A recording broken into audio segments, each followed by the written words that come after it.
objectifs. On veut t'empêcher d'avancer. On veut t'empêcher d'être béni. On veut t'empêcher de réussir. On veut t'empêcher d'évoluer. On veut t'empêcher de grandir. On veut t'empêcher de garder la parole de Dieu. Bien aimé. Et c'est ce que à chaque fois, même quand tu es dans la présence de Dieu, parce que tu n'arrives pas à te disposer, parce que tu n'es pas concentré, parce qu'il part de toi qui est ici, et l'autre part est dehors, l'autre part est ailleurs, l'autre part est dans les soucis, l'autre part est dans les problèmes, l'autre part est dans la demande de compte, l'autre part est préoccupé par la nourriture, l'autre part est dans la distraction, l'autre part est dans les pensées impures, les pensées néfastes. Le Seigneur a besoin de ceux qui l'adorent véritablement en esprit et en vérité. Le Seigneur n'a pas besoin de personnes qui vont remplir sa salle, remplir son église, remplir son assemblée. Le Seigneur a besoin de véritables enfants de Dieu. Plusieurs de ceux qui suivaient Jésus-Christ, plusieurs de ceux qui étaient appelés disciples de Jésus, la plupart d'entre eux se sont retournés parce qu'ils ont vu que suivre Jésus et accepter Jésus, ça fait deux choses. Ce matin, le Seigneur t'interpelle encore. Est-ce que tu le suis ou est-ce que tu l'as accepté simplement? Est-ce que tu as appris à marcher avec lui ou est-ce que tu as seulement écouté sa parole? Est-ce que c'est une histoire de rose dans laquelle tu es rentré?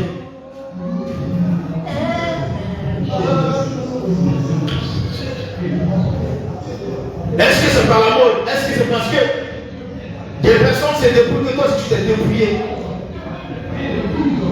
Est-ce que c'est parce que le fait que tu sois débrouillé aujourd'hui, ça te permet d'économiser ton argent? Donc tu es rentré dans la sainte doctrine. Est-ce que véritablement, lorsqu'on te voit dehors, on voit en toi que tu es un homme de Dieu, que tu es une servante de Dieu, que tu es un serviteur de Dieu? Est-ce qu'on voit cela en toi? Si Dieu t'a fait à l'image de Dieu, si Jésus-Christ t'a créé à son image et à sa ressemblance, si l'apôtre Paul a dit que si je vis, ce n'est plus moi qui vis, c'est Christ qui vit en moi. Si le caractère de Jésus-Christ ne se manifeste pas en toi, dans tes attributs de caractère, est-ce que d'après toi-même tu reflètes réellement la vie d'un chrétien, d'un véritable chrétien, d'un choisi de Dieu? Est-ce que tu suis la multitude ou est-ce que tu suis le Dieu vivant? Est-ce que tu suis la multitude ou est-ce que tu suis la voie resserrée, le chemin étroit? Bien aimé, chaque jour j'insiste là-dessus. Chaque jour j'insiste sur ce point pour te dire que au fur et à mesure que les temps passent, le Seigneur frappe à la porte. Au fur et à mesure que le temps s'écoule, le Seigneur, il est là.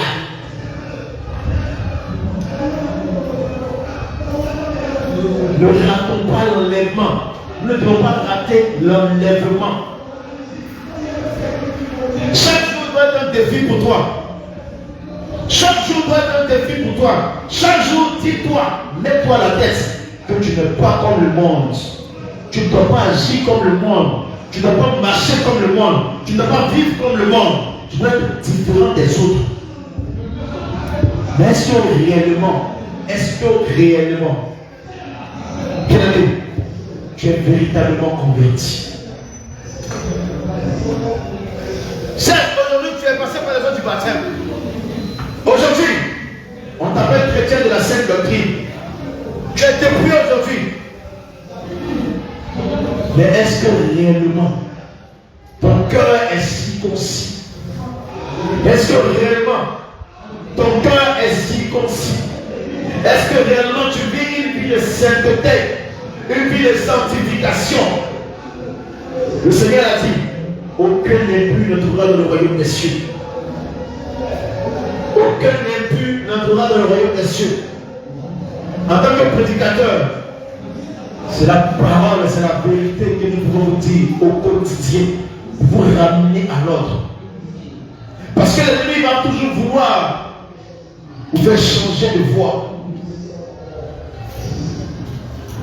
Il va toujours vouloir vous faire dévier le chemin que Dieu a tracé pour vous, le plan de Dieu dans votre vie. Ce qui fait que malheureusement, on tombe dans l'échec, on tombe dans la malédiction, on tombe dans la maladie, on tombe de beaucoup de choses. Parce qu'on n'est pas encore stable spirituellement. Tu vas t'asseoir en plus, Jésus.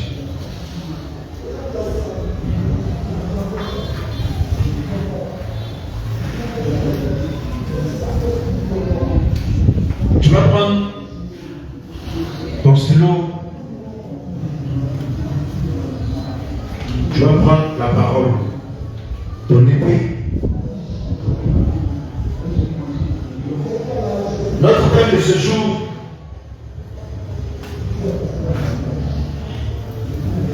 s'intitule la conversion. Alléluia. La conversion.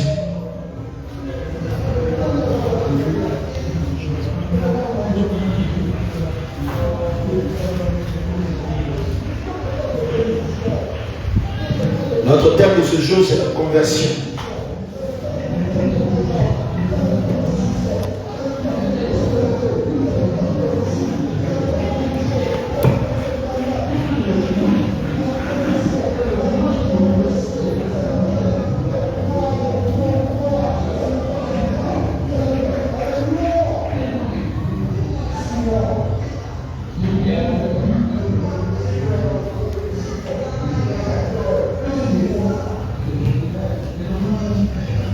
Notre thème de ce jour, c'est la conversion.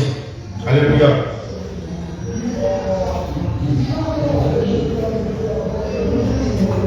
Il faut comprendre que si tu ne es pas véritablement converti, tu ne peux pas avoir accès au ciel.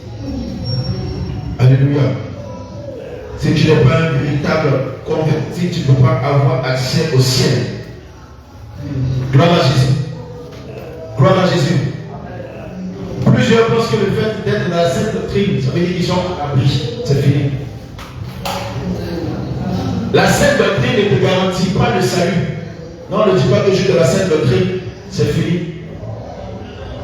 Mais étant dans la sainte doctrine, il y a la marche.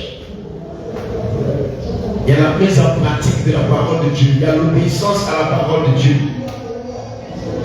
Étant dans la sainte doctrine, il faut qu'on voie réellement la vie d'un véritable converti, d'une véritable convertie. Alléluia. Lorsqu'on parle de la conversion, on parle d'un changement d'état. Alléluia. Quand on parle de quelqu'un qui est converti, on parle de celui qui a quitté d'un état, qui est passé d'un état à un autre état. Amen. Lorsque nous sommes convertis à Jésus-Christ, nous avons dit au revoir au monde. Parce que nous sommes passés du monde, des plaisirs de ce monde, à la vérité, à la justice, à l'amour de Dieu, à la parole de Dieu, à la mise en pratique de la parole de Dieu. Lorsqu'on dit qu'on est converti, on sort de l'impudicité, on sort de la masturbation, on sort des films de menaces, on sort de la pornographie, on sort de la drogue, de l'alcool. Et on vient à Jésus-Christ. Mais on ne se dit pas un enfant converti, et encore on est pire encore. Dans le film de menaces, chaque jour, on est connecté au film. Lorsqu'il y a des programmes télévisés, lorsqu'il y a le football, on est devant la télévision, en train de regarder le match. On dit à la Coupe d'Europe, on est connecté. Lorsqu'on dit à le film à 19h, on est assis. 19h, on ne manque même pas, on est à l'heure. Mais tu dis que tu es converti. C'est vrai, tu as accepté Jésus. Mais est-ce que tu es véritablement converti? Tu dis que tu es converti, mais il y a encore dans le cœur mauvaises pensées. Des mauvaises pensées. Tu en veux à ton frère, tu en veux à ta soeur. Ah, moi, elle m'a marché sur mon pied. Voilà, on m'a marché sur mon pied. Je vais lui rendre ça. Tu dis que tu es converti, mais tu marches encore avec les amis du monde. Autrefois, là, vous allez ensemble dans le maquis, dans les boîtes de nuit. Je sais pas dire quelle la qualité entre la lumière et les ténèbres. Mais toi, tu as accepté Jésus. Au lieu que toi, tu puisses te convertir en Jésus, mais c'est lui qui va te convertir dans le monde. Et donc, en tant que chrétien, ton langage change. Ce n'est plus le langage des chrétiens, mais c'est le langage des gens du monde. Donc, du coup, quand tu es à l'église, ça fait deux visages. Et le langage du dimanche et le langage du jour.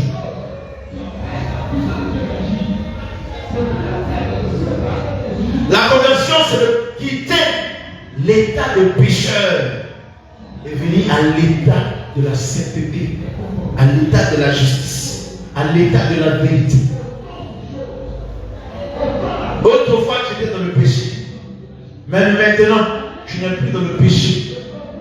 Maintenant, tu as accepté Christ. Tu es en Christ. Tu dois vivre selon Christ. Vivre selon sa parole. Mais si tu vis encore dans le monde, tu as encore de la plaisir.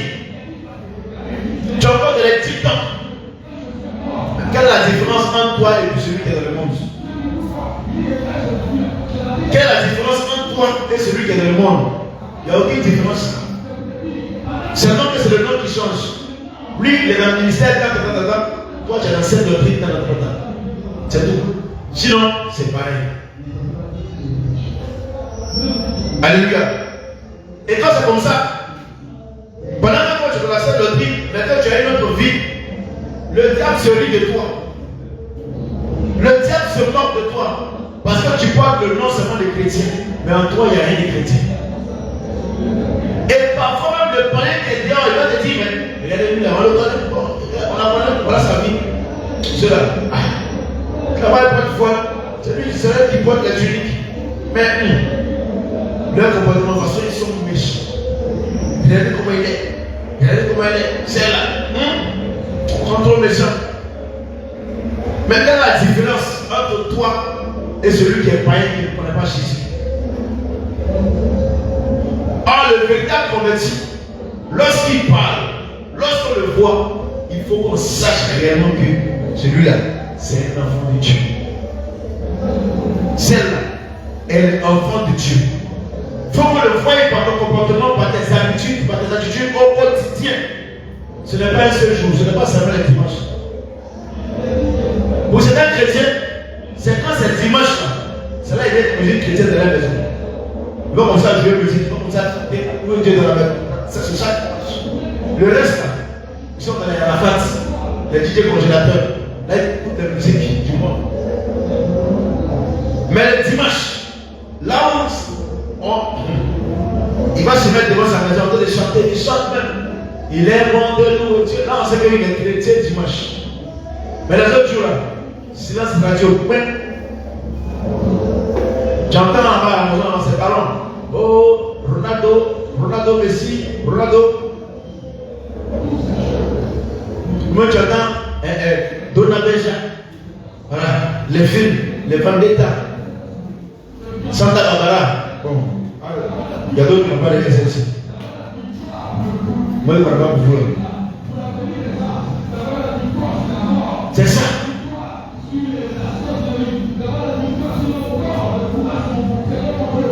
Mais la différence entre toi et celui qui a l'habitude de regarder ces choses-là, c'est quoi? Pendant que l'autre, en train de regarder les trucs, me lâche, toi tu as quoi en main? Tu as ta Bible en main. Tu médites ou tu pries. C'est ça la différence. Mais toujours en train de parler, oui, à gauche, à droite. Des choses même qui n'ont même pas de sens, qui n'ont aucune importance. Quelle est la différence entre toi et le pain? Alléluia. Gloire à Jésus. Le Seigneur veut que tu sois véritablement converti. On va prendre le livre de Job 32.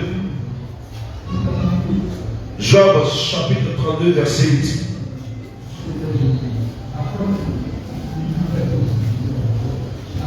La conversion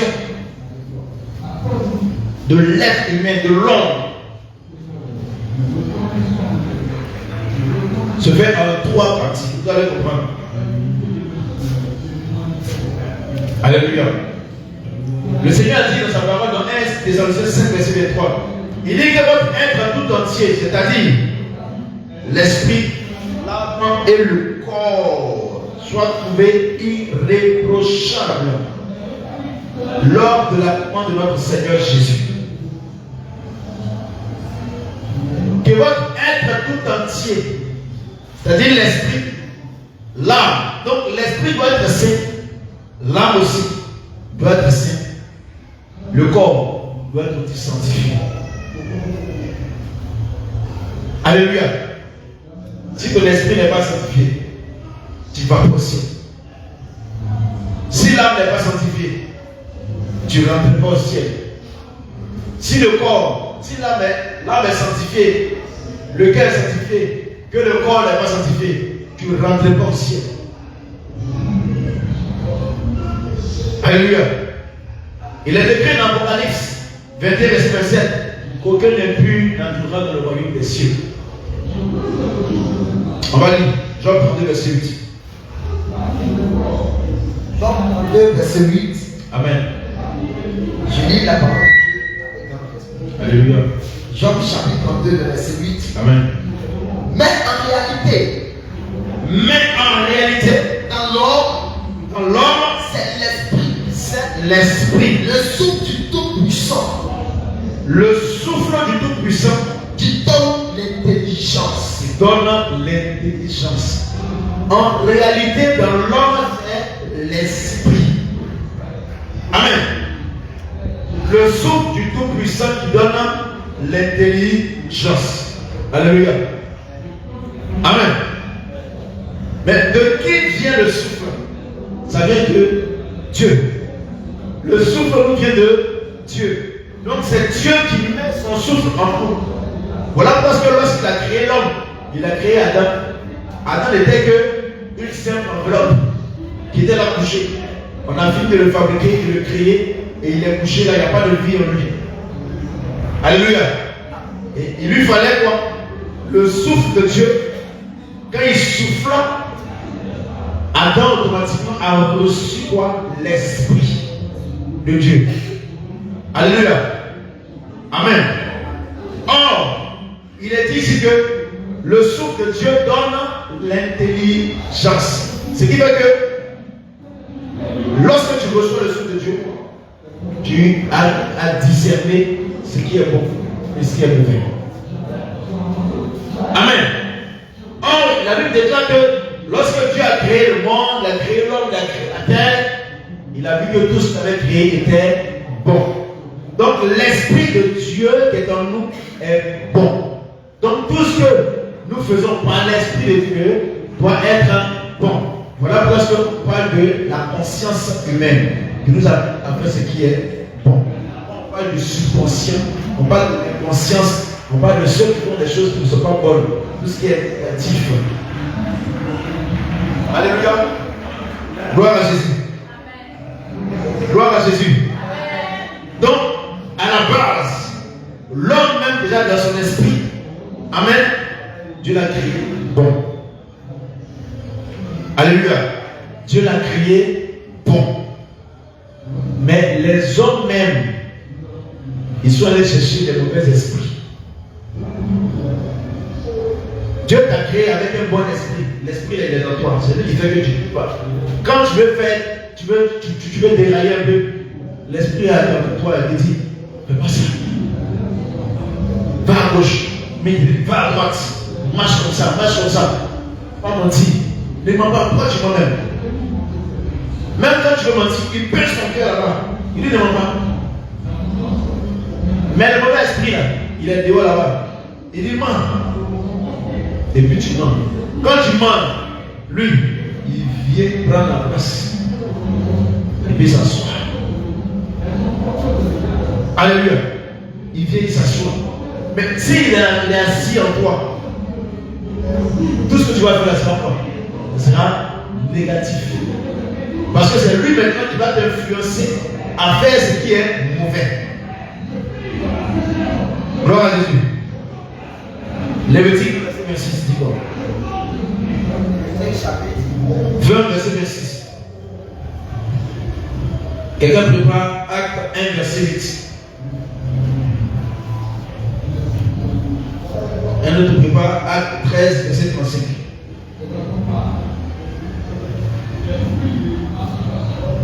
Donc on doit comprendre que l'esprit de l'homme doit être aussi converti. Alléluia. Amen. Lévitique chapitre 20, verset 26. Je lis la parole de Dieu. Amen. Vous serez saints pour moi. Dans l'ordre que le Seigneur va donner à son peuple, vous serez saints pour moi. Car je suis saint. Car je suis saint. Moi l'Éternel. Moi l'Éternel. Je vous ai séparés des peuples. Je vous ai séparés des peuples. Afin que vous soyez à moi. Afin que vous soyez à moi. Ça là, c'est ce verset-là. Chaque jour, on cite ce passage. Pour que tu saches qui tu es d'abord. Pour que tu saches qui tu es. Pour que tu saches qu'à la base, le Seigneur t'avait sanctifié. Alléluia. Et maintenant, il vient donner l'ordre pour dire, vous serez saints pour moi car je suis saint. Je vous ai séparé des peuples afin que vous soyez à moi. Voilà pourquoi est-ce que le psalmiste, dans Psaume 51, verset 7, il dit que je suis né dans le péché, j'ai été conçu dans le péché. Et quand le péché vient, automatiquement l'esprit est quoi? L'esprit est suivi. L'esprit est corrompu. Alléluia. Comme l'esprit est corrompu, le mauvais esprit, c'est lui maintenant qui va commencer à dicter. Amen. Le Seigneur dit dans sa parole, quel accord y a-t-il entre le temple de Dieu et les idoles? Quel accord y a-t-il entre la lumière et les ténèbres? Donc c'est évident que Dieu ne partage pas sa gloire. Donc Dieu n'habite pas là où les ténèbres habitent. Alléluia. Il n'habite pas là. Quand tu vois quelqu'un chaque jour, il se lève le matin dans sa pensée, c'est pour aller tuer les chrétiens. C'est pour aller décapiter, découper les chrétiens. Tu penses qu'il y a quelque chose de bon en lui? Rien. Alléluia. Tu vois, chaque jour, le matin, il se lève de sa pensée là. C'est pour kidnapper un enfant, pour aller faire des sacrifices humains. Parce que les mauvais esprits ont pris la place dans son cœur. Donc ses pensées sont corrompues. Ses pensées sont négatives. Mais voilà que le Seigneur te ramène à l'ordre. Puisque ton esprit est corrompu, il va te dire de revenir à lui. Il dit, je vous ai séparé des peuples afin que vous soyez à moi. Donc pour appartenir à Jésus, pour appartenir à Dieu, pour être réellement un enfant de Dieu, il faudrait que tu sortes des choses du monde. Sorte complètement du monde. Alléluia. Gloire à Jésus. Acte 1 chapitre, verset 8. Alléluia. Acte chapitre 1, le verset 8. Je lis la parole de Dieu. Amen. Mais vous recevrez une puissance. Donc vous recevrez une puissance. Le Saint-Esprit survenant sur vous. Et vous serez mes témoins. Alléluia. À Jérusalem, dans toute la Judée, dans la Samarie, et jusqu'aux extrémités de la terre. Amen. Alléluia. Amen. Donc le Seigneur a dit aux apôtres, vous serez mes témoins. Alléluia. Vous serez mes témoins. On suit ici. Alléluia. Les chantes. On suit ici. Amen. Écoutez bien ce message, c'est important pour vous. Il dit, vous serez mes témoins dans toute Jérusalem, dans toute la Samarie, dans tout le monde entier. Mais pour être témoin de Jésus, amen, tu dois recevoir, comme il a dit, cette puissance. Alléluia. Tu dois recevoir l'Esprit de Dieu. Alléluia. Pour être témoin de Jésus, là, il faudrait que l'Esprit qui est en toi soit sanctifié. Parce que la puissance qui est sur les disciples, sur les apôtres, était quoi? C'était le Saint-Esprit. Amen. Donc tu ne peux pas être témoin de Jésus si ton esprit est souillé. Parce que qu'est-ce que tu vas aller dire aux gens? Amen. On est témoin de Jésus-Christ lorsqu'on va évangéliser. On est témoin de Jésus-Christ lorsqu'on va parler de Jésus à quelqu'un. Tu vas témoigner de ce que Dieu a fait pour toi.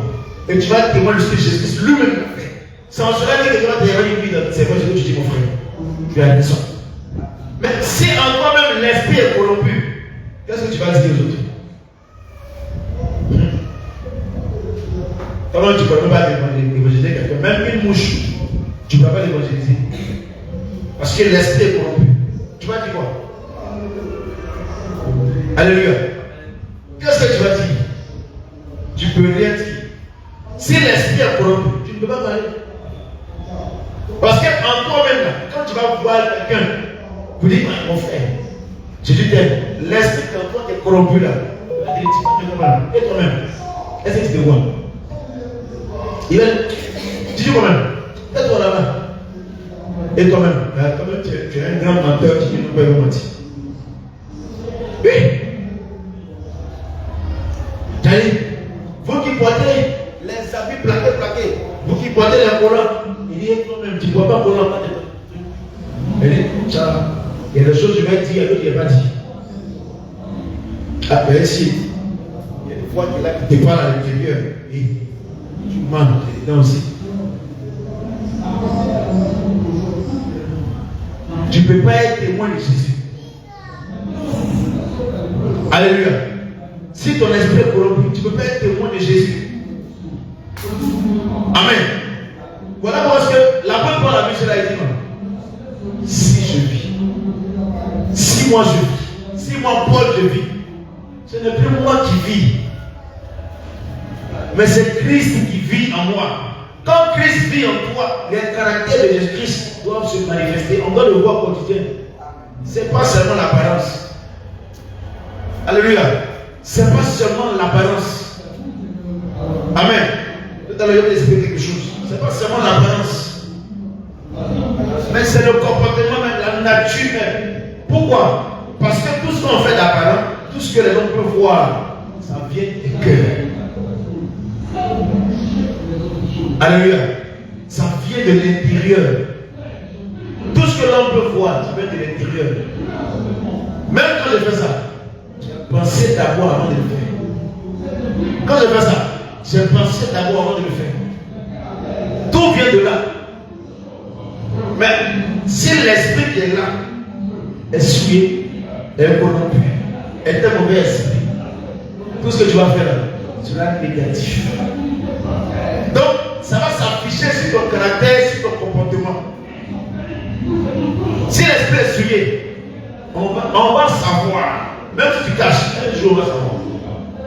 Parce que ton comportement, tes habitudes, tes attitudes vont se manifester un jour du jour au lendemain. Alléluia. C'est l'esprit qui commande le corps. L'esprit. S'il n'y a pas d'esprit, il n'y a pas de vie. Alléluia. Voilà pourquoi je te dis que la chair ne sait de rien, mais c'est l'esprit qui vit. Quand tu meurs, tu as couché. Le Seigneur a retiré son souffle. C'est fini. Tu tombes. C'est fini. Alléluia. L'âme se trouve dans le sang. Amen. L'âme se trouve dans le sang. Mais quand tu vas regarder encore plus, tu vas aller encore en profondeur, tu vois que le sang, quand il coule dans les veines, le sang va où? Il va dans le cœur. Il alimente le cœur. Il peut même faire battre le cœur. Mais dans le cœur, là, il y a quoi là-bas?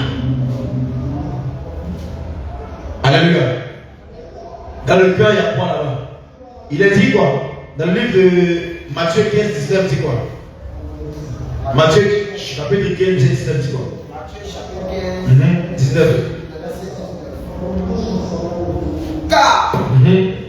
Car c'est du cœur que viennent les mauvaises pensées. Donc, car c'est du cœur que viennent les mauvaises pensées.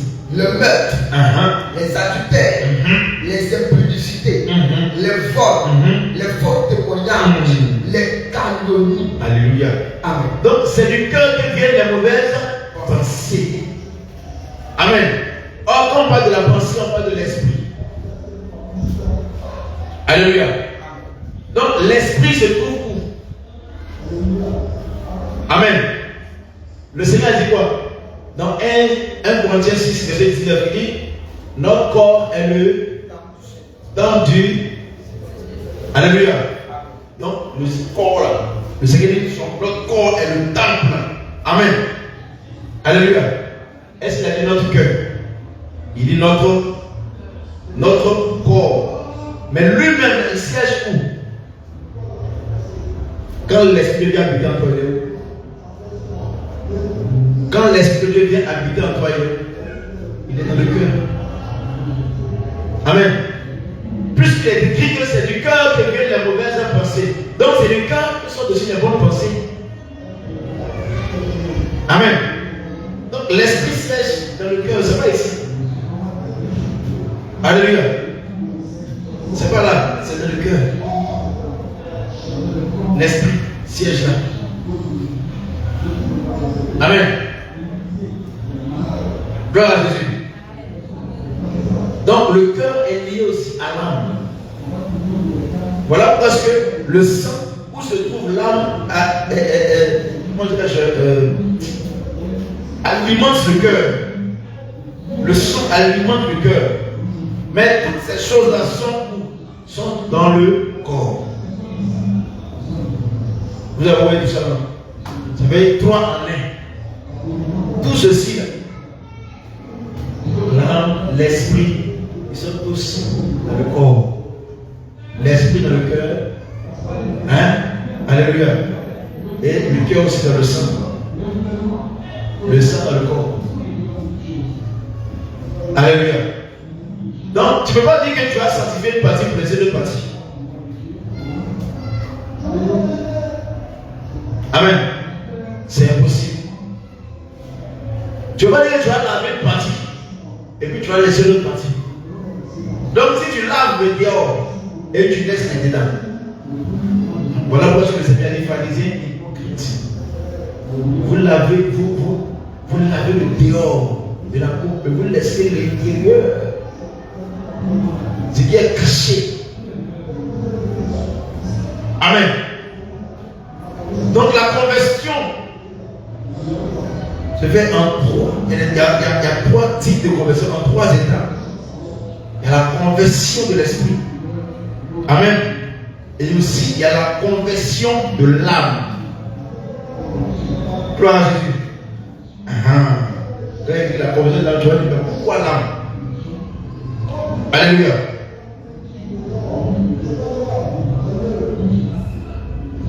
Regardez, Acte, j'ai oublié un passage, Acte chapitre 13, verset 35. Acte chapitre 13, verset 35. On va lire ça et puis on va passer à la conversion de l'âme. Acte chapitre 13, verset 35.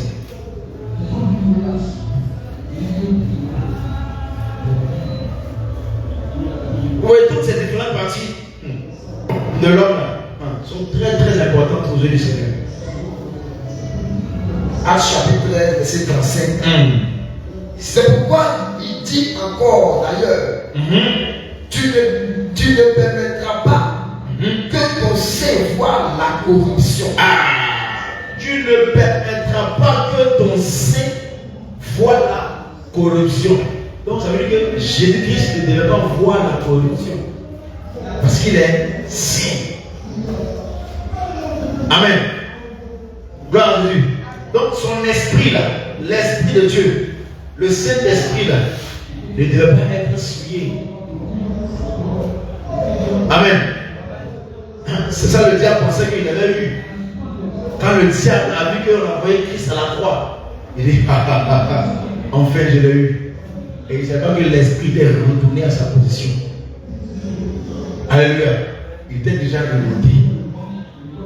Mais quand il est descendu là, il est descendu en puissance. Amen. Lui-même il avait déjà les clés du séjour des morts. Il dit parce que non, il est jugé la mort, c'est fini. Alléluia. Voilà parce que nous, en tant qu'enfants de Dieu, si Jésus-Christ n'a pas vu la corruption, nous, on va voir la corruption. Tu crois ça?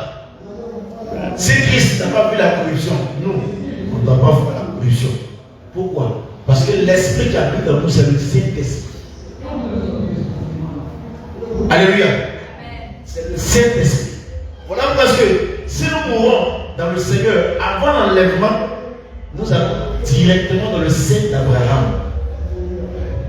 Alléluia. Mais si tu meurs sans Jésus, tu vas dans le séjour des morts.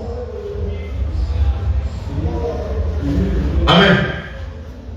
Dans le séjour des morts, là-bas il y a les départements des pécheurs. Là, quand tu arrives là-bas, tu ne peux pas dire avec le Saint-Esprit même. Le Saint-Esprit est là-bas. Alléluia.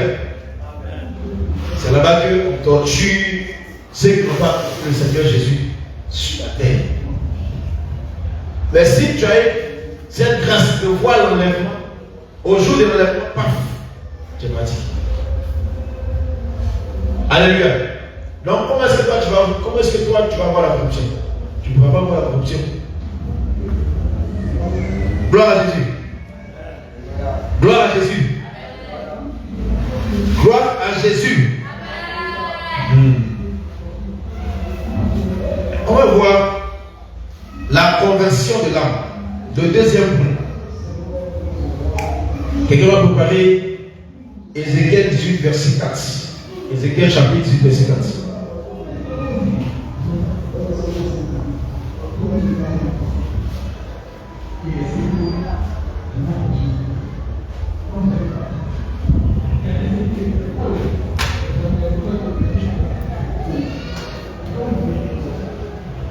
Ézéchiel chapitre 18, verset 4.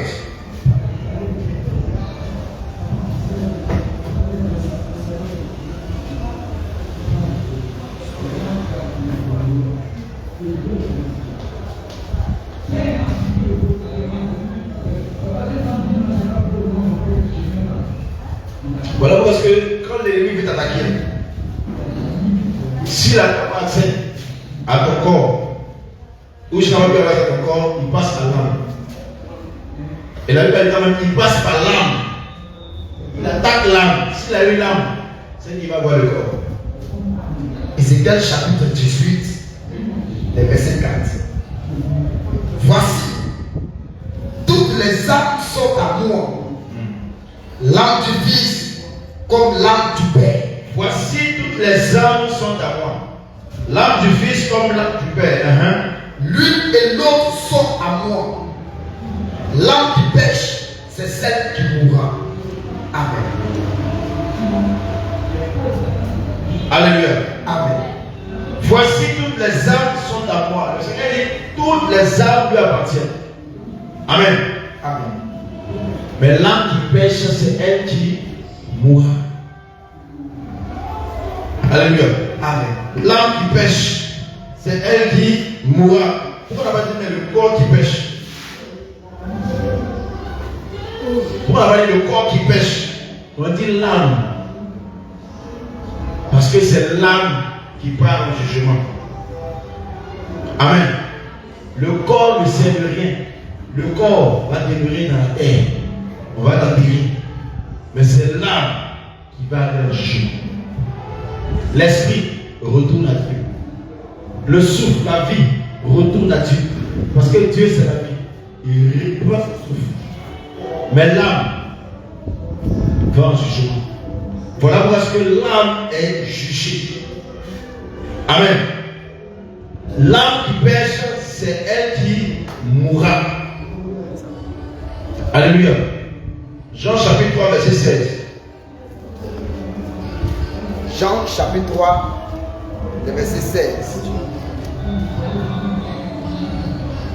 Jean chapitre 3, verset 16.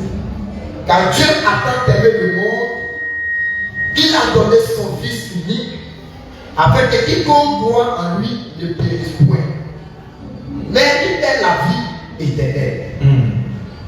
Donc Dieu a tant aimé le monde qu'il a donné son Fils unique, Jésus-Christ, afin que quiconque croit en Jésus, amen, ne périsse point, mais qu'il ait la vie éternelle. Amen. Mais lorsqu'on vit dans le péché, automatiquement le salaire du péché c'est la mort. Donc on va faire périr l'âme. Le péché va faire périr l'âme. Alléluia. C'est l'âme, c'est le péché qui va faire périr l'âme. Or si le péché ne vit pas dans la sainteté, dans la pureté, on voit que plusieurs niveaux des songes qui se retrouvent parfois enchaînés, emprisonnés, liés, tournant en rond. C'est parce que l'âme est en train de subir. Quand l'âme subit, le reflet de la souffrance de l'âme va se manifester sur le corps, dans l'aspect physique. Ce que l'âme va traverser, le corps va sentir ça. Quand l'âme pleure, ça veut dire que le corps est malade. Quand l'âme est enchaînée, ça veut dire que tu as des problèmes, tu as des difficultés, même financières. Tu ne peux pas même joindre les deux bouts. Parce que l'âme est dans des situations difficiles. Alléluia. Amen. Mais il faut que réellement ton âme soit vraiment convertie.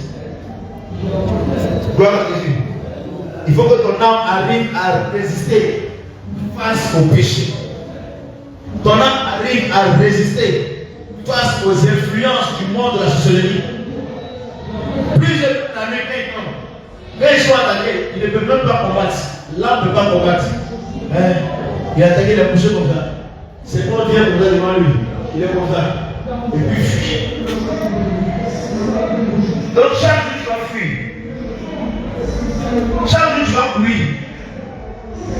Chaque jour tu te cherches. Chaque jour les peurs te poursuivent. Donc chaque jour quand femme de lui vient, je ne peux pas dire non, je refuse. Mais quand l'âme est souillée, l'âme n'a plus d'autorité. L'âme, quand l'âme est souillée, elle n'a plus d'autorité.